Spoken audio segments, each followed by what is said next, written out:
Bienvenidos a nuestro estudio del miércoles 16 de diciembre del año 2020.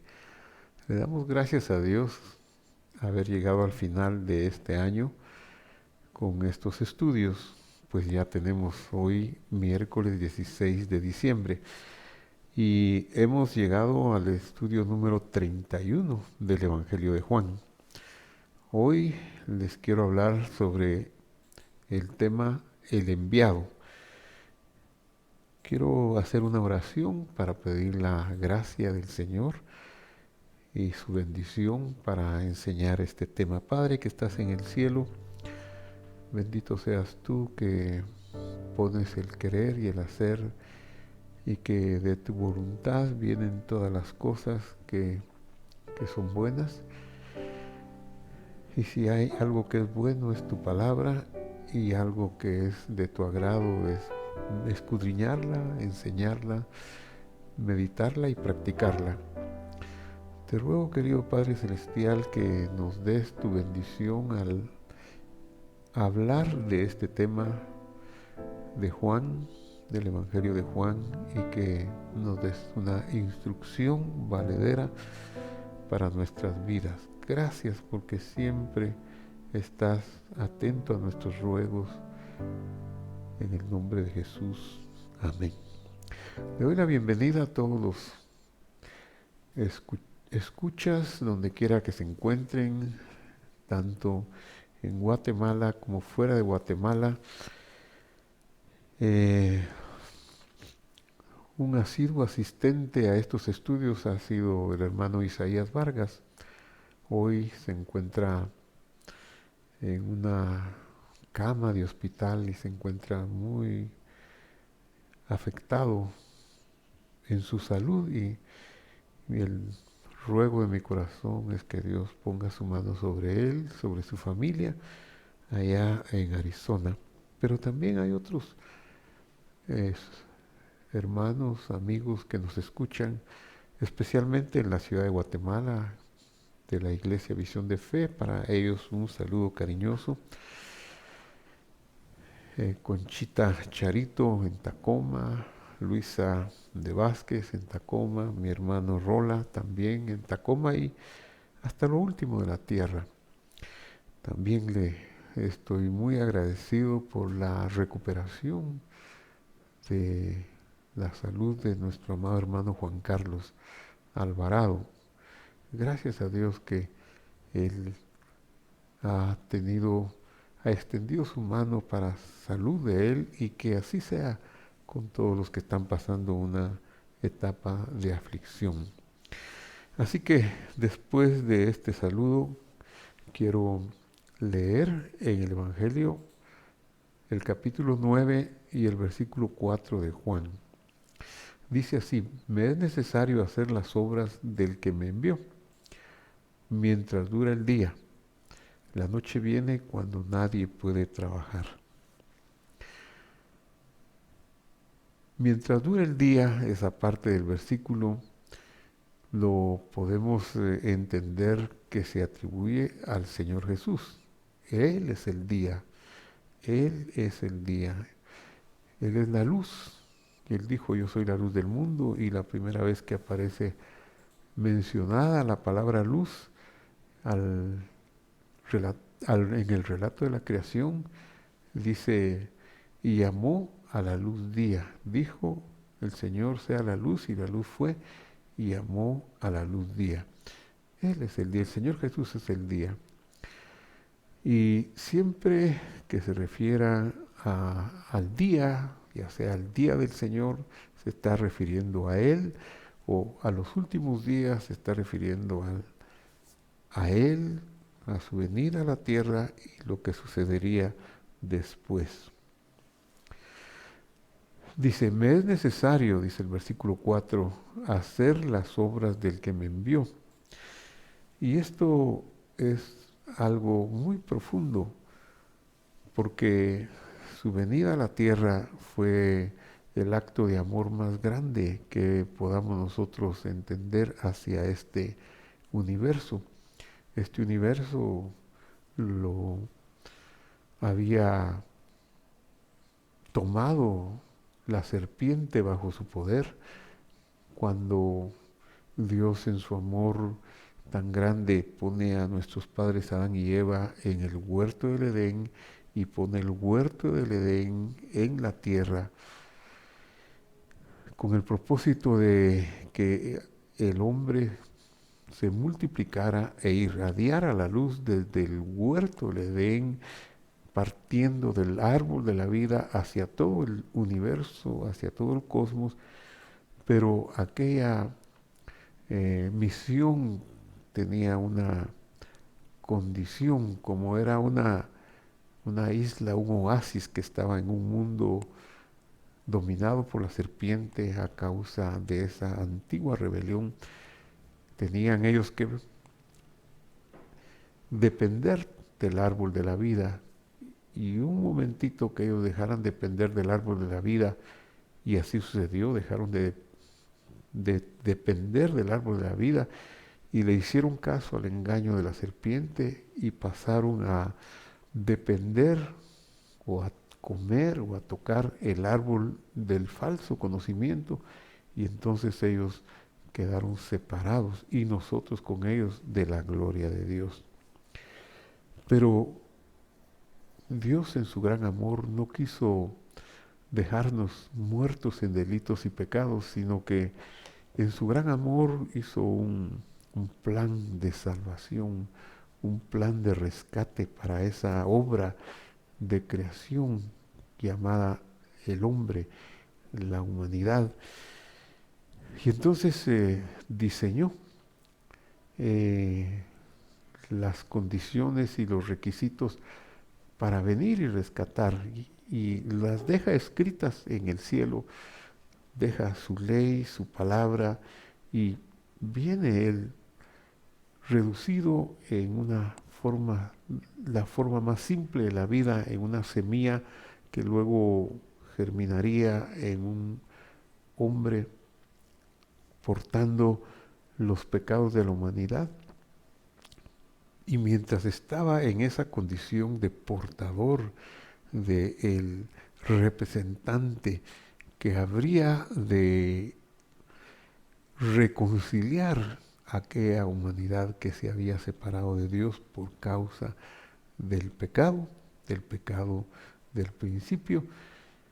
Entonces, en esa condición, Él tendría que cumplir todo lo que había quedado escrito en el cielo. Su palabra para siempre permanece en el cielo, y Él vino a cumplir esa palabra. No podía dar un paso más allá de esa palabra o un paso menos de esa palabra. Por eso el versículo dice: me es necesario hacer las obras del que me envió. Mientras dura el día, mientras mi misión de ser el día, de traer la luz a este universo oscuro, yo voy a hacer las cosas que quedaron escritas allá en el trono de la gloria, en el cielo. Y una de las cosas que quedaron escritas, bueno, quedaron escritas en las escrituras hebreas, la Torá o el Pentateuco, en los escritos, lo que le llamamos el Antiguo Testamento, los profetas, los escritos, los salmos, y todas esas escrituras inspiradas por Dios. Ahí quedó la misión de aquel que vendría a cumplir y rescatarnos a nosotros de la oscuridad. Entonces el profeta Isaías dijo, hablando de la misión del Mesías: en aquel tiempo los sordos oirán las palabras del libro, y los ojos de los cielos, de los ciegos, verán en medio de la oscuridad y de las tinieblas. Entonces los ojos de los ciegos, dice Isaías 35:5, serán abiertos, y destapados los oídos de los sordos. Guiaré, dice Isaías 42:16, guiaré a los ciegos por un camino que no conocían, los haré andar por sendas que no habían conocido. Delante de ellos cambiaré la oscuridad en luz y lo escabroso en llanura. Estas cosas les haré y no los desampararé. Está hablando el profeta de la misión del Mesías, pero de la misión de Dios mismo. De manera pues que sanar un ciego es una señal del mismísimo Dios. Nunca antes de el Señor Jesús se había escuchado que un ciego fuera sanado, y menos de nacimiento. No hay un registro en las escrituras antiguas del pacto de los antiguos, del testamento de los antiguos sobre un ciego sanado. Y ahora el Señor Jesús sana a un ciego de nacimiento. Mientras estoy en el mundo, luz soy del mundo. Eso es lo que Él vino a hacer, como lo explicaba anteriormente, a traer la luz a este mundo oscuro.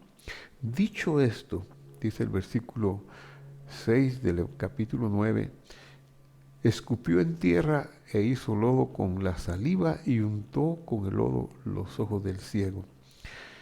Qué cosa tan espectacular, tan extraña, qué cosa tan fuera de lo común. No es de esperarse que para un acto de sanidad se haga algo así como escupir en tierra y hacerlo con la saliva. No es un método que podamos decir que vamos a imitarlo y a sanar de la misma manera. No, es algo que está escrito y que él habría de cumplir. Es un shock a las costumbres de la sanidad, a las costumbres de la religión, y es algo que está totalmente siendo un camino nuevo, un camino innovador. Entonces unta el lodo en los ojos del ciego, y él tenía la capacidad para decirle, ábrete, como le dijo en otra ocasión a otro que sanó de sus oídos, ábrete, sea abierto, pero no lo hizo porque tiene tantos recursos el Señor para actuar que asombran sus métodos. Entonces le dice algo diferente. En cada acción de Él hay una enseñanza, en cada palabra tendremos toda una eternidad para aprender qué es lo que hay detrás de esa palabra. Y hoy, pues, con la luz que tenemos, podemos ver que hay un significado detrás de la acción de untar el lodo en el ciego y de enviarlo, como dice aquí, ve a lavarte al estanque de Siloé. Shiloah es el nombre del estanque, que tiene que ver con enviar, o sea, Shelach es la palabra enviar, enviado. Y aquí se traduce y dice que significa el enviado. Entonces él fue, se lavó y regresó viendo. Qué interesante, qué interesante. Fue, se lavó y regresó viendo, y el relato podría terminar ahí, y algo maravilloso, pero no, porque como le decía, en el acto de enviarlo al estanque de Siloé, el acto de poner lodo en los ojos era muy significativo y era una lección para la posteridad. Y es que el estanque de Siloé está a más de 1000 metros del templo. De acuerdo con la normativa rabínica, este acto era una violación de las leyes del Shabbat, porque ellos habían determinado como una halajá, como un mandamiento de la ley de esa época, que no se podían caminar más de 2000 codos. El codo más o menos tiene una medida de 46 centímetros, así que 2000 codos son unos 900 metros. Y si el estanque de Siloé estaba a 1000 metros, lo cual se puede medir, e incluso en la actualidad, que ya se ubicó dónde queda el tanque de Siloé, Se puede medir la distancia que había desde el templo hasta el tanque. Aquí en esta diapositiva podemos ver nosotros un mapa de el tiempo del Señor Jesús, donde ubicamos el estanque y el templo. Vemos aquí una ubicación confirmada del templo que está en esta parte de la ciudad, y al sur de la ciudad, a más de 2000 codos, casi 1 kilómetro, un poquito, quizá un poquito más, estaba el estanque de Siloé. Es una localización confirmada arqueológicamente. Había otro tanque, un tanque muy cercano al templo llamado el tanque de Betesda, una confirmación también arqueológica. ¿Por qué el Señor Jesús no lo mandó a lavarse a este tanque, a este estanque de Betesda? ¿Por qué lo envía hasta el otro tanque? Bueno, creo que nos quería enseñar algo muy importante sobre las leyes del Shabbat, sobre las leyes del día de cese. Seguimos viendo y leemos. Dice, por eso los vecinos y los que antes lo habían visto que era ciego decían, como regresó viendo, ¿no es este el que se sentaba y mendigaba? Estaban asombrados de de ese milagro, de esa maravilla. Y decían, pero si este es el que se sentaba y mendigaba. Y unos decían de él, sí, él es. Pero otros decían, a él se parece. Pues es que no es usual que un ciego de nacimiento de pronto esté viendo. Era una obra portentosa, maravillosa, que no pudo haber sido obra de la casualidad, que tenía una razón de ser. Pero él testificaba y decía, yo soy. Él no podía negar el milagro que se había hecho en su vida. Y entonces le preguntaron, ¿cómo te fueron abiertos los ojos? Ah, y viene la pregunta, pues es que si yo hubiera estado ahí también hubiera preguntado, ¿y cómo le fueron abiertos los ojos? Y eso es algo inaudito, imposible que suceda. Y entonces él contestó y dijo, aquel hombre que se llama Jesús hizo lodo, me untó los ojos y me dijo, ve a Siloé y lávate. Y fui pues, me lavé y recibí la vista. Entonces le dijeron, ¿dónde está él? Él dijo, no sé. Llevaron ante los fariseos al que había sido ciego. Y aquí entonces vemos la naturaleza humana que busca siempre hacer problemas, motivados por la incredulidad, motivados por a saber qué fuerzas tan negativas, porque un milagro de un hombre que ha sido ciego de nacimiento es como para darle gracias a Dios, pero quizá algunos se enojaron, quizá algunos se enojan de las bendiciones que otros reciben. Debemos nosotros de evitar caer en esos estados de envidia y de enojo, porque tenemos que aceptar la disposición, la soberanía de Dios para hacer lo que le plazca en su mundo, en el mundo que Él está rescatando y que está llevando a un mejor nivel que el que hemos visto. Pero, ¿cuál es la motivación, cuál es la idea de llevar a este hombre ante el grupo de los fariseos? ¿Y quiénes eran los fariseos? Los fariseos eran una secta de las casi 5 sectas que había en esa época, en la época del primer templo, del segundo templo, en la época del Señor Jesús, en el primer siglo.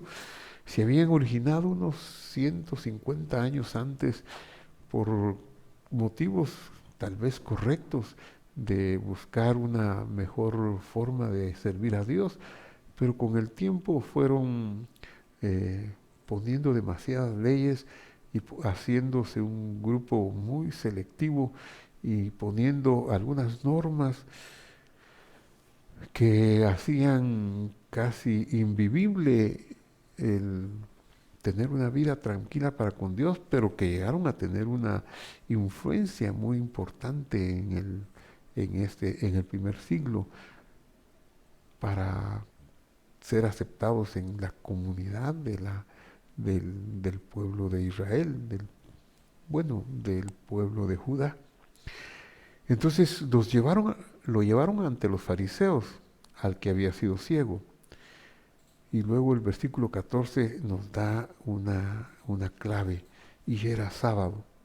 Era el séptimo día, Shabbat, que es el sustantivo que habla del séptimo día, que viene del verbo Shabbat, que significa cesar, porque es el día en que el Señor cesó la creación, de acuerdo al relato de Génesis 2, 1, 2 y 3. Ahí dice que Dios cesó de hacer las obras que había creado, de su obra que creó para organizar, cesó en el día séptimo, en el día de Shabbat, y que lo santificó y que lo apartó y lo bendijo. Eso es lo que dice del día séptimo. O sea, es un buen día, es un día establecido por Dios.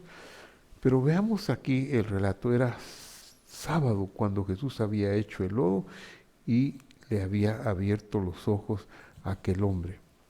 Entonces, verso 15, volvieron pues a preguntarle también los fariseos, ¿cómo había recibido la vista? Aquí vamos a ver cómo el cristal con que se miran las cosas no nos permite ver la realidad de otra manera. Si tenemos un prejuicio religioso o un prejuicio, un paradigma, una ideología, va a ser casi imposible que veamos de otra manera. Quiera Dios que su Espíritu Santo, el poder de su Espíritu Santo nos permita ver las realidades de Dios desde la óptica divina y no desde la óptica de nuestros pensamientos y de nuestra religión. Porque la religión, las normas que nosotros creemos, podemos pensar que esas son lo correcto, que son la verdad. Sin embargo, podría no ser así, ya que la verdad no es un concepto de ideas ni es algo que se pueda alcanzar a través del estudio o del esfuerzo que podamos hacer. La verdad es de Dios. Dios es la verdad. La verdad es una persona, la verdad es el Señor Jesús. Y nosotros, por más que hagamos el esfuerzo, no podemos tener acceso a la verdad. Si somos humildes y somos sensibles, podemos tener un camino hacia la verdad, seguir en las pisadas del Maestro y sus enseñanzas para que a Él le plazca enseñarnos la verdad a través del manual de la verdad que ha dejado para nosotros, que es su palabra, que son las Sagradas Escrituras.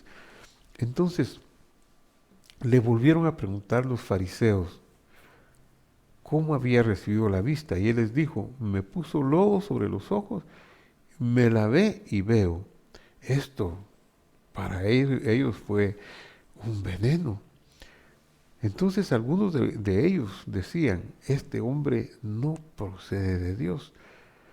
¿Cómo podrían ellos hacer un juicio?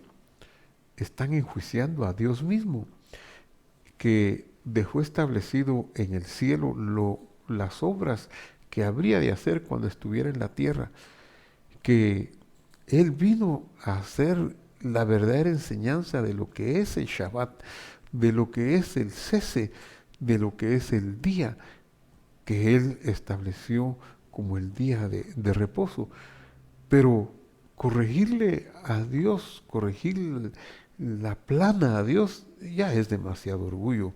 Eso solo lo puede hacer una ideología que prácticamente prefiere seguir sus conceptos y no escudriñar lo que dice la Escritura. Y entonces ellos dicen, este hombre no puede proceder de Dios porque no guarda el Shabbat. Bueno, ¿quién dice que no guarda el Shabbat? Se refieren al Señor Jesús. ¿Cómo es que no guarda el Shabbat? Si Él es el autor del Shabbat, Él es el que lo creó. ¿Y cómo puede la criatura ser tan pretenciosa de decir eso? ¿Por qué no tener una actitud más inteligente? Bueno, si nunca ha habido un hombre que siendo ciego sea sanado, y menos ciego de nacimiento, y yo creo que en Shabbat no se puede hacer eso, pues voy a tratar de ver que ese milagro me enseñe algo diferente. Tal vez me quiere enseñar algo diferente, tal vez me quiere decir otra cosa, pero no tener persistentemente mi prejuicio. No puede ser de Dios, no puede ser de Dios porque no guarda el Shabbat, porque nosotros sabemos que en Shabbat no se puede hacer eso. Nosotros hemos establecido nuestra ley, nuestra costumbre dice que eso no se hace en Shabbat, que una sanidad no se hace en Shabbat. Pero otros que tenían un atisbo de la verdad y que quizá estaban siendo iluminados un poquito más a causa de este milagro, y pudo haber sido esa la razón por la cual el Señor hizo ese acto de sanidad en día de sábado especialmente, para llevar esa enseñanza no solo a estos que preguntaron, porque decían, ¿cómo puede un hombre pecador hacer estas señales? Sino también a nosotros que ahora en la posteridad de los días podemos aprender lo que es verdaderamente el día de reposo y lo que es aprender del Señor y no tanto seguir nuestras costumbres o nuestras tradiciones. Y ellos se hacían esa pregunta tan interesante, ¿cómo puede un hombre pecador hacer estas señales? Es que es imposible. Había división entre ellos. Entonces le preguntaron al ciego otra vez, ¿qué dices tú del que te abrió los ojos? Que no sabían qué hacer, ¿verdad? ¿Y el ciego qué va a decir? El ciego que nunca había visto, el ciego que había recibido este beneficio, ¿qué puede decir? Él en su sencillez dice que es profeta. Pues es lo más natural pensar, es alguien que ha actuado en una forma asombrosa, de plano no es normal, no es natural. Debe ser un profeta, debe ser un enviado de Dios. Pero los judíos no creyeron que él había sido ciego. Y eso ya es cuando nuestros prejuicios, nuestras costumbres, nuestros hábitos, aunque sean religiosos y aunque sean bien intencionados, superan la revelación de Dios, superan la bondad de Dios. ¿Cómo ellos pueden atreverse a sobreponer sus prejuicios a un hecho tan real como el hombre que había sido ciego? Preferían creer que estaba mintiendo. Por eso dice el versículo 18, no creyeron que él había sido ciego y que había recibido la vista. Entonces empiezan a averiguar y tal vez es necesario que a veces indaguemos, que no nos vayamos con la primera muestra, porque puede ser que haya milagros mentirosos. Por supuesto que hay milagros mentirosos y estamos advertidos por la palabra de Dios en Deuteronomio que si sucede una señal y nos dice vengan y adoremos a dioses ajenos que yo no les mandé que adoraran, ese es un profeta falso, ese hay que apedrearlo, no hay que dejarlo vivir, eso está escrito. Pero del Señor Jesús no podemos esperar tal cosa, porque Él no vino a hablar de otros dioses. ¿Cómo iba a hablar de otro Dios si Él mismo es el Dios que disminuyó su honra para venir y hacer la reconciliación de la humanidad? Bueno, Entonces ellos siguen inquiriendo y llaman a los padres del que había recibido la vista. Pues está bien, hay quienes necesitan averiguar más, está bueno. Entonces llaman a los padres y a los padres les preguntan y le dicen, verso 19, ¿es este vuestro hijo, el que vosotros decís que nació ciego? ¿Cómo pues ve ahora? Es que el milagro había sido preparado por Dios desde antes de la fundación del mundo, al grado que el profeta profetizó que abriría los ojos de los ciegos y abriría los oídos de los sordos como una señal de Dios mismo, que habría un tiempo en que Dios haría esos milagros. Nunca había sucedido, sucede ahora en el Evangelio de Juan capítulo 9. Entonces, ¿es este vuestro hijo que vosotros decís que nació ciego? ¿Cómo ve ahora? Y sus padres, pues, ¿qué pueden decir? ¿Que nació ciego? Les constaba, lo criaron desde niño.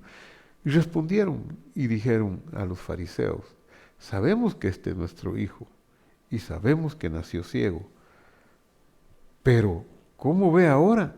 No lo sabemos. Tal vez no lo habían visto o tal vez tenían miedo, como dice más adelante. Por eso contestan, pero ¿cómo ve ahora? No lo sabemos. ¿O quién le haya abierto los ojos? Nosotros tampoco lo sabemos. ¿Edad tiene? Preguntadle a él hablará de sí mismo. Y aquí es donde también aprendemos muchas cosas, hay muchas enseñanzas en este pasaje.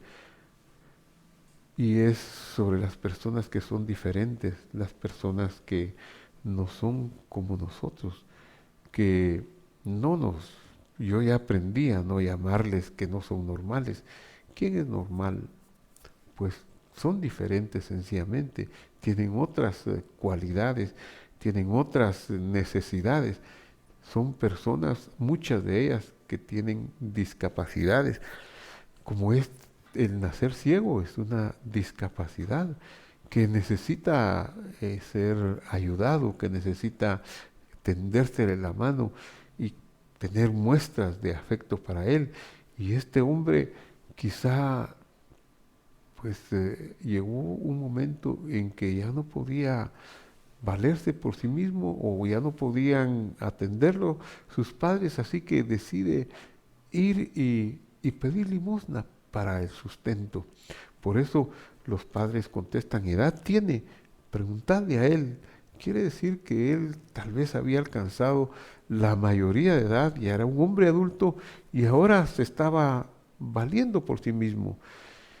Y lo que sabía hacer, pues lo que podía hacer era limosna. Claro, más adelante hubo genialidades en personas que han superado la ceguera, que han hecho maravillas inventando aún idiomas para ciegos y admirando a la humanidad con la sensibilidad que les da no tener el sentido de la vista, pero desarrollar otros sentidos. Pero este hombre no tuvo esas posibilidades, sino solamente pedir limosna y los padres dicen, preguntadle, él hablará por sí mismo. La razón por la que los padres dicen esto es porque tenían miedo de los habitantes de la ciudad de Jerusalén, de los que estaban acosándolos con preguntas, porque por cuanto estos judeanos ya habían acordado que si alguno confesaba que Jesús era el Mesías, fuera expulsado de la sinagoga. Y esto es muy triste, ¿verdad? Ellos entran en un momento de pánico, pues van a perder sus privilegios.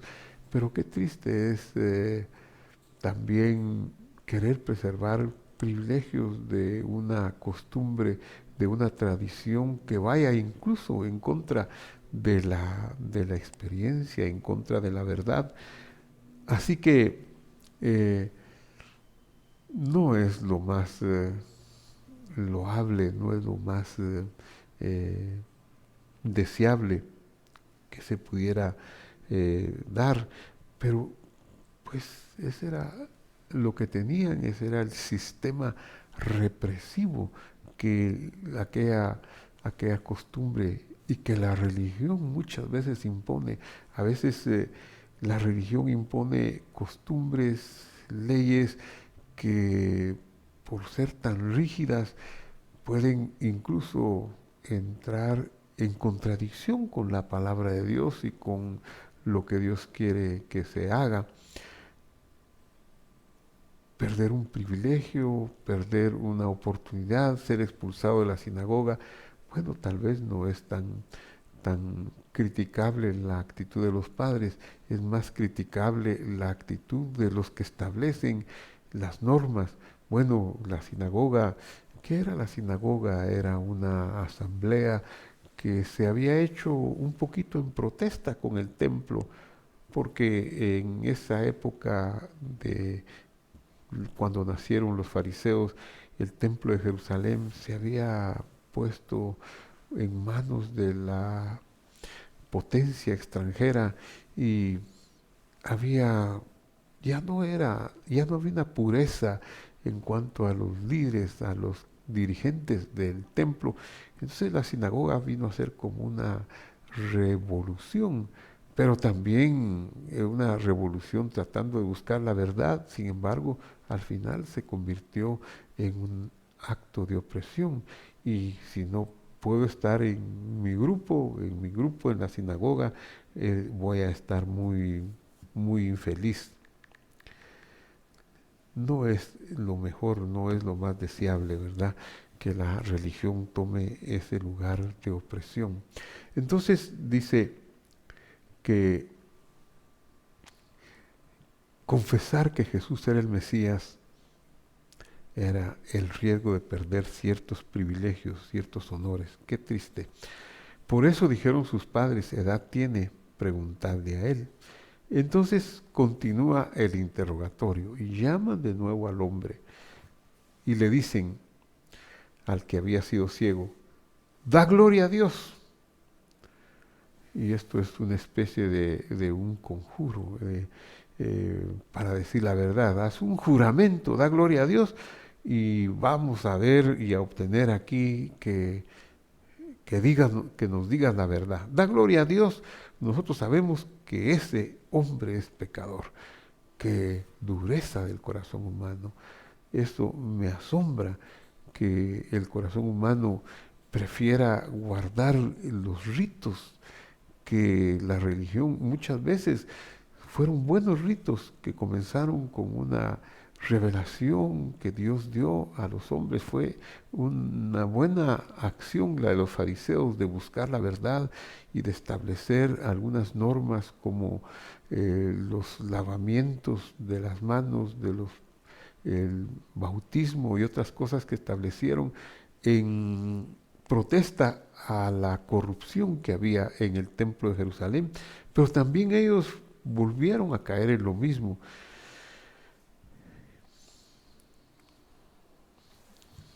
haciendo opresión. Nosotros sabemos que ese hombre es pecador. ¿Cómo pueden decir eso? ¿Cómo no es conveniente juzgar? El único que tiene derecho a juzgar es Dios. Bueno, también un tribunal establecido por Dios conforme a las normas de Dios, pero muchas veces los tribunales humanos, si no mantienen su sensibilidad a Dios, pueden caer en aberraciones y apartarse de Dios. Entonces, miren lo que contesta el ciego, el ex ciego. Él contesta y dice, y él respondiendo dijo, si es pecador, no lo sé. ¿Cómo puede él aseverar que es pecador? Este sí es un hombre valiente. El, el- el milagro de haber recuperado la vista lo hace un hombre valiente. ¿Cómo puede? Si es pecador, no lo sé. Una cosa sé, y es que habiendo yo sido ciego, ahora veo. Lo irrefutable de los milagros, lo irrefutable de las maravillas de Dios. Por eso el predicar el Evangelio muchas veces lleva a los milagros, lleva a tener milagros. Y los milagros son necesarios para que abra los ojos, no solo de los ciegos físicos, sino también de aquellos que tienen una ceguera en el alma. Y le volvieron a decir, ¿y qué te hizo? ¿Y cómo te abrió los ojos? Y el ciego, ex ciego, responde y les dice, ya os lo he dicho y no habéis escuchado. ¿Por qué queréis oír otra vez? ¿Queréis también vosotros haceros sus discípulos? Y aquí hay una ironía fina que quedó plasmada para la posteridad. ¿Queréis haceros vosotros sus discípulos? Ellos lo insultaron y le dijeron, ¿cómo puede el corazón humano aferrarse a lo que cree que es la verdad cuando la verdad es una persona, es Dios? ¿Cómo puede aferrarse y caer en el insulto y decir, tú eres su discípulo, nosotros somos discípulos de Moisés? Nosotros sabemos que Dios ha hablado a Moisés, pero respecto a ese no sabemos de dónde ha salido. Y el ciego valiente les dice, les responde y le dice, pues eso es lo maravilloso, que vosotros no sepáis de dónde ha salido, pero a mí me abrió los ojos. Los milagros, los portentos, no hay nada tan grande y el milagro del corazón es tal vez el más grande, como veremos en unos momentos. Y sabemos que Dios no oye a los pecadores, pero si alguno es temeroso de Dios y hace su voluntad, a ese oye. Este ex ciego está dándoles una lección de teología extraordinaria y continúa diciéndoles, nunca se ha oído decir que alguien abriera los ojos a uno que nació ciego. Si éste no viniera de Dios, nada podría hacer. En este ciego ha ocurrido otro milagro, no solo el milagro de la vista, porque él no está ahora temeroso del que lo puedan expulsar de la sinagoga o que lo puedan excluir del grupo, que lo puedan marginar de todo lo que se podía decir que era lo conocido de ese tiempo para adorar a Dios. Entonces está preparado para oír lo peor. Respondieron y le dijeron, tú naciste del todo en pecado. Aquí hacen un juicio, el juicio, bueno, tienen razón, todos los que nacemos en este mundo nacemos en pecado, pero también ellos quizá están pensando en aquella otra oportunidad de la causa y el efecto. Si nació ciego, de plano pecaron sus padres, no pueden pensar que hay algo diferente. Y entonces nos enseñas a nosotros. Y lo expulsaron de la sinagoga. Pero ahora veamos, y oyó Jesús que lo habían expulsado y hallándolo, es decir, lo buscó, ¿verdad? Si no, no diría hallándolo. Le dijo, ¿crees tú en el Hijo de Dios? Y este es el milagro, el otro milagro que les dije hace un momento que que se dio. ¿Crees tú en el Hijo de Dios? Y respondió él y dijo, ¿quién es Señor para que cree en él? Y Jesús le dijo, pues lo has visto, y el que habla contigo, ese es. Y él dijo, creo, Señor, y lo adoró. Qué honor para este ciego, y es el honor más grande que nosotros podemos tener en la vida. En realidad, tener un milagro y que no nos permita ver al Señor Jesús, quizá no es el milagro más grande. Quizá ver al Señor Jesús como el Hijo de Dios es el milagro más grande, aunque no recibiéramos otro milagro. Pero como les decía también en el transcurso de este estudio, Los milagros muchas veces nos sirven para abrir nuestro corazón. ¿Y quién los hace? ¿Quién hace los verdaderos milagros si no Dios solamente? Pues Dios anda haciendo milagros por el mundo. El milagro que esté usted viendo este programa, tal vez no lo llama usted milagro, sin embargo, podría ser un milagro. Un milagro si esto le lleva a ver al Señor Jesús como el Hijo de Dios, como lo vio este ciego, y que le permita adorarlo sin tener una condenación por adorarlo, sin pensar que está adorando a un Dios falso, porque Él no es un Dios falso, porque Él es el mismísimo Dios disminuido en su honra, que no ceso de admirar su amor tan grande, su amor que teniéndolo todo, que no teniendo ninguna razón para venir y dar su vida por nosotros y sufrir las humillaciones más grandes, pero que lo haya hecho y todo por revelarse para darnos su gracia y su salvación. Él es digno de suprema alabanza. Cuando lo adoramos, sabiendo que Él es el único y sabio Dios, no estamos pecando, no estamos cometiendo idolatría, no estamos adorando a otro Dios. Es el mismísimo Dios que dejó su palabra en los cielos, disminuyó su honra, vino y tomó nuestros pecados y nos redimió de esa manera. Quiera Dios que usted, querido hermano, querido amigo que mira esta transmisión, pueda ver que Jesús es el Hijo de Dios. Ese es el milagro más grande que usted puede anhelar y esperar. Termino esta enseñanza con una oración. Padre que estás en los cielos, bendito seas tú, que has tenido misericordia de nosotros, que no nos dejaste muertos en delitos y pecados, ni ciegos en la ceguera de la ignorancia de que tú eres Dios, de que tú disminuiste tu honra, sino que te has manifestado a nosotros de muchas y diversas maneras.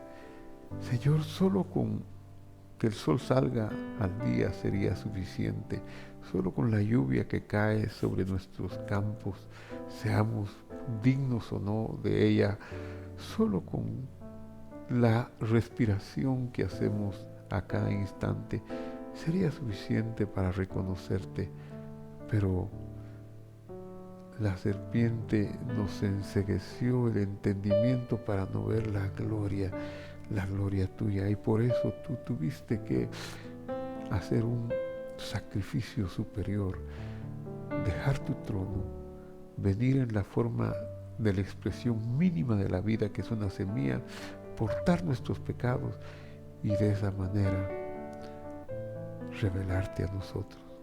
¿Cómo no adorarte? ¿Cómo no agradecerte mañana, tarde y noche y todos los días por esa salvación tan grande? Te damos gracias por eso, Señor. Y todo lo demás te lo pedimos porque tu amor es grande, y por eso yo te doy gracias por la sanidad que estás dando a mi hermano Juan Carlos Alvarado. Yo te doy gracias por la familia Vargas, por tu mano que ha sido puesta sobre ellos allá en Arizona y en Kenosha. Por mi hermano Roland, Señor, por la vida tan fructífera que le has dado y en esta batalla de salud, para que tú lo auxilies, le muestres el camino a seguir y que cada día Él pueda seguir alabándote por los milagros de la respiración y de la vida. Señor, te doy gracias por todos los que se están recuperando. Te doy gracias por todos los que están viéndote como Dios eterno, poderoso y salvador nuestro. Gracias, Señor, porque nos enseñas, y gracias por los que han visto este estudio. Extiende tu gracia y tu favor sobre cada uno de ellos en el nombre de Jesús. Amén y amén.